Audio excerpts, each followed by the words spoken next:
మెదక్ జిల్లా పోలీస్ ప్రధాన కార్యాలయంలో జిల్లా ఎస్పీ బాలస్వామి మాట్లాడుతూ మెదక్ పట్టణంలో ఇరు వర్గాల్లో జరిగిన గొడవలు అదుపులోకి వచ్చాయని, గొడవలకు కారణమైన ఒక వర్గానికి చెందిన 16 మందిని, మరో వర్గానికి చెందిన 11 మందిని అరెస్ట్ చేసి రిమాండ్కి తరలించామని అన్నారు. రెండు వర్గాల మధ్య జరిగిన గొడవల కారణంగా ఇతర జిల్లాల నుంచి పోలీస్ ఫోర్స్ తెప్పించి అంతా అదుపులోకి తెచ్చినట్లు తెలిపారు. సోషల్ మీడియా వేదికగా అనగా వాట్సాప్, ట్విట్టర్, ఫేస్బుక్ మొదలైన వాటి ద్వారా వచ్చే ఎలాంటి వదంతులను ప్రజలు నమ్మవద్దని సూచించారు. ఎవరైనా ఉద్దేశపూర్వకంగా సోషల్ మీడియాలో కానీ మరే ఇతర రకంగా గొడవలు పెట్టాలనుకుంటే వారిపై చట్టపరమైన చర్యలు ఉంటాయని, సోషల్ మీడియాపై నిఘా నడుస్తున్నదని, గొడవలకు కారణమైన ఎవరినీ వదలమని హెచ్చరించారు. శనివారం రోజు జరిగిన అల్లర్లలో భాగంగా మెదక్ జిల్లాలో 8 కేసులు రిజిస్టర్ చేయడం జరిగింది.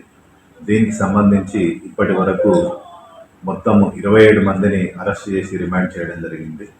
అదేవిధంగా ఆ రోజు జరిగినటువంటి అల్లర్లలో వీడియో ఫుటేజీ, తర్వాత సీసీటీవీ ఫుటేజీ వెరిఫై చేసిన తర్వాతనే మేము ఇరు వర్గాల నుంచి ఎవరైతే పార్టిసిపేట్ చేశారో వాళ్ళని మాత్రమే రిమాండ్ చేయడం జరుగుతుంది.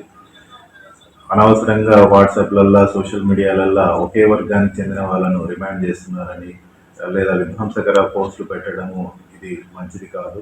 ఎందుకంటే మేము పోలీస్ వారు అనేది ఎలాంటి ఒత్తిళ్లకు లొంగకుండా ఇరు వర్గాల నుండి ఎవరైతే ఇన్సిడెంట్లో పార్టిసిపేట్ చేశారో వాళ్ళని మాత్రమే విత్ ఎవిడెన్స్ తోటి పట్టుకొని రిమాండ్ చేయడం జరుగుతుంది.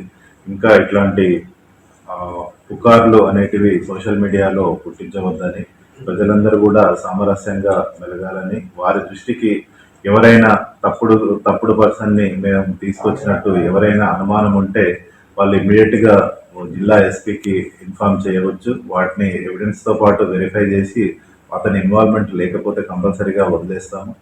కానీ మేము వెరిఫై చేసే ముందే మొత్తం కూడా వీడియో ఎవిడెన్స్ తోటే పర్సన్స్ని గుర్తించి ఐడెంటిఫై చేసి వాళ్ళని తీసుకొచ్చిన తర్వాత కూడా అందులో ఉన్న వీడియోలో ఉన్న అతన్ని కన్ఫర్మ్ చేసుకున్న తర్వాతనే వాళ్ళను రిమాండ్ చేయడం జరుగుతుంది. కాబట్టి అట్లాంటి ఈ అపోహాలు, తర్వాత తప్పుడు ప్రచారాలు చేయవద్దని ప్రజలందరికీ విజ్ఞప్తి చేస్తాం.